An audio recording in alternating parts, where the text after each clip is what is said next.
नमस्ते साथियों। आज हम जो बात करने वाले हैं वो आपको चौंकाएगी तो ज़रूर, परंतु गौरवान्वित भी करेगी, क्योंकि पहली बार भारत में ऐसा कुछ हो रहा है। कभी किसी ने सोचा भी नहीं था कि दुनिया में कभी ऐसा भी कुछ होगा। जिसे आधुनिक युग के आधुनिक लोगों ने व्यर्थ माना, आज पूरी दुनिया से उसकी डिमांड आ रही है। आज के दिन यह खबर सुनने के बाद हमें याद आती है भारतीय सुप्रीम कोर्ट की वो टिप्पणी, जिसमें कहा गया था कि यह तो कोहिनूर हीरे के समान है। जी हाँ, आपने ठीक समझा, हम बात कर रहे हैं गाय के गोबर की।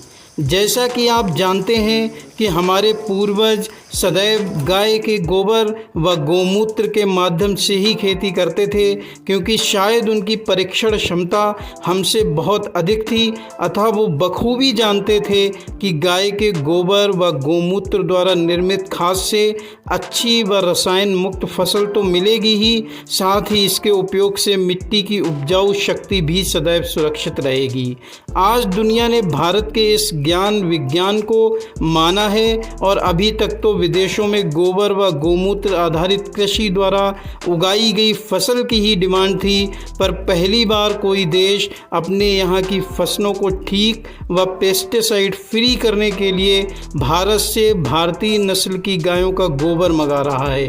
वो भी कोई 10-20 किलो 50 किलो नहीं, बल्कि 1,92,000 किलो। जी हाँ, आपने सही सुना, 1,92,000 किलो। दरअसल सऊदी अरब, कुवैत और कतर के वैज्ञानिकों ने मिलकर एक शोध किया और जिसमें पाया कि फसलों हेतु भारतीय गायों के गोबर की खाद काफ़ी बेहतर खाद है। इस रिसर्च के होने के बाद कुवैत ने पहला ऑर्डर राजस्थान की गौशालाओं को दिया और जिसकी पहली खेप गुजरात के मुंद्रा बंदरगाह से भेजी जाएगी। दरअसल कुवैत के खजूरों में अधिक मात्रा में पेस्टिसाइड होने के कारण अंतर्राष्ट्रीय बाजार में इसकी डिमांड काफ़ी कम होती जा रही थी, अतः उन्होंने फसल पर भारतीय गायों के गोबर द्वारा निर्मित खाद का उपयोग करके देखा तो पाया कि इसके उपयोग से खजूर पेस्टिसाइड फ्री तो हो ही रहे हैं, साथ ही उनका आकार व उत्पादन भी खूब बढ़ा है। वैज्ञानिकों ने रिसर्च में पाया कि गोबर की खाद में कैल्शियम, मैग्नीशियम, गंधक, लोहा, मैग्नीज, तांबा और जस्ता आदि ज़मीन को उपजाऊ बनाने वाले तत्व प्रचुर मात्रा में पाए जाते हैं। कुवैत का ऑर्डर पूरे होने के उपरांत अगले महीने कतर व अमेरिका में भी गोबर की खेप जाएगी। आपको बताना चाहेंगे कि रिसर्च करने वाले वैज्ञानिक इसके परिणामों से इतने प्रफुल्लित हैं कि 40% अधिक ट्रांसपोर्ट खर्च देकर ये गोबर भारत से मंगाया जा रहा है।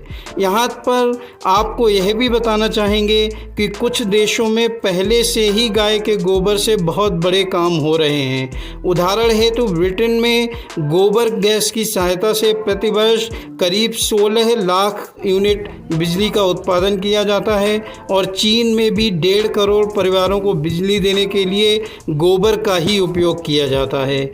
आज शायद इस खबर को सुन के उन लोगों के चक्षु कुछ खुले होंगे जो सदैव अप्राकृतिक रासायनिक खाद व कीटनाशक से ही खेती को संभव मानते हैं।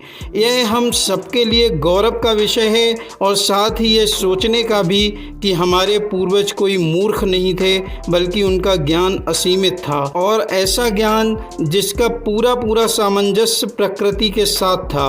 उसके उपयोग से ना प्रकृति को कोई नुकसान होता था और ना ही किसी जीव अथवा जनमानस को।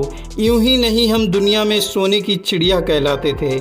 आशा है अब यहाँ के किसान जो अभी तक भी रासायनिक खेती करते हैं वो इस खबर को सुनने के बाद प्राकृतिक गोबर व गोमूत्र आधारित कृषि की ओर बढ़ेंगे व भारत को एक स्वस्थ और समृद्ध राष्ट्र बनाने में अपना सहयोग करेंगे।